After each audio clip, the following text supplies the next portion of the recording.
Adapun tujuan pembelajaran kita pada hari ini yaitu 1.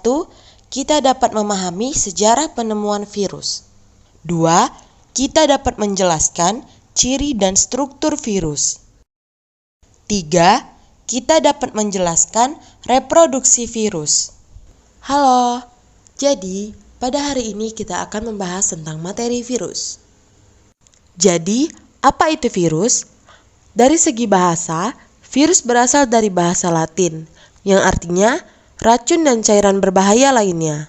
Virus adalah mikroorganisme atau makhluk yang sangat kecil yang bersifat patogen, yang artinya menyebabkan penyakit pada makhluk hidup yang dimasukinya. Lalu, sekecil apa virus? Untuk memahaminya, kita dapat membandingkan virus dengan bakteri. Diameter pada virus berkisar 20 sampai 300 nanometer, sedangkan diameter pada bakteri berkisar 200 sampai 1000 nanometer. Dengan demikian, ukuran virus lebih kecil jika dibandingkan dengan ukuran bakteri, sekitar 10 hingga 100 kali lebih kecil. Karena ukuran virus sangat kecil, maka kita tidak bisa melihat virus dengan mata telanjang. Lalu, kita membutuhkan alat yang lebih canggih, disebut mikroskop elektron. Namun, kapan virus pertama kali ditemukan? Penemuan virus pertama kali dimulai tahun 1883 oleh Adolf Meyer, seorang ilmuwan Jerman. Adolf Meyer meneliti penyebab penyakit yang menyebabkan bintik-bintik kuning pada daun tembakau dan menghambat pertumbuhan tanaman tembakau. Namun, Meyer belum bisa mengidentifikasi patogen penyebab penyakit tersebut. Namun, pada tahun 1892, Dmitri Ivanovsky, seorang ahli botani Rusia, menemukan bahwa penyebab penyakit tersebut adalah patogen yang sangat kecil dan penghasil toksik atau racun. Pada tahun 1897, seorang ilmuwan Belanda bernama Martinus Bijzenrijk meneliti perkembangbiakan patogen tersebut. Ia membuktikan bahwa agen penyebab penyakit pada tanaman tembakau dapat berkembang biak dengan cara menyemprotkan getah tanaman yang sehat menjadi sakit. Namun, yang dia temukan adalah patogen ini tidak dapat dikembangbiakan di cawan Petri seperti bakteri. Virus memiliki gen DNA dan RNA. Virus memiliki gen DNA dan RNA yang berfungsi untuk berevolusi dan bereproduksi atau memperbanyak diri. Namun virus tidak memiliki sel.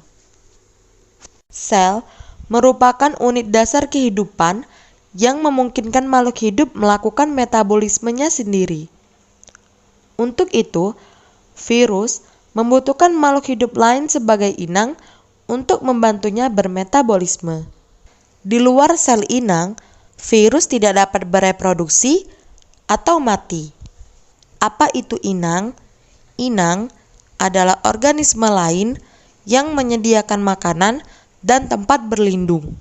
Pada tahun 1935, ilmuwan asal Amerika yang bernama Wendell Meredith Stanley berhasil mengkristalkan patogen pada tumbuhan tembakau tersebut. Patogen itu diberi nama Tobacco Mosaic Virus atau TMV.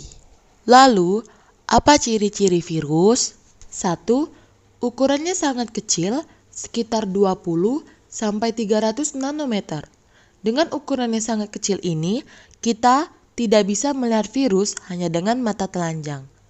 Jadi, kita perlu menggunakan mikroskop elektron untuk melihat virus.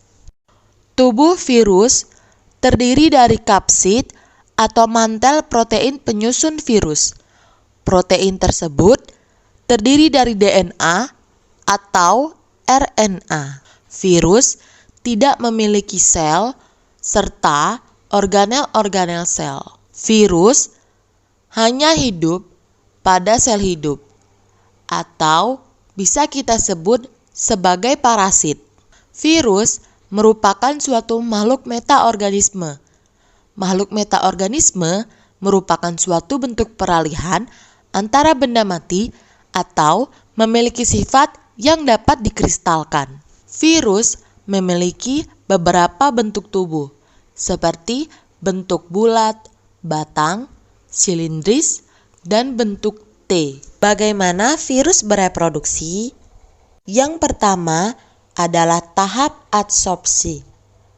Pada tahap ini, virus menempel pada bagian reseptor sel inang dengan menggunakan serabut ekornya. Tahap kedua adalah tahap penetrasi. Pada tahap ini, selubung ekor berkontraksi untuk membuat lubang yang menembus dinding dan membran sel inang.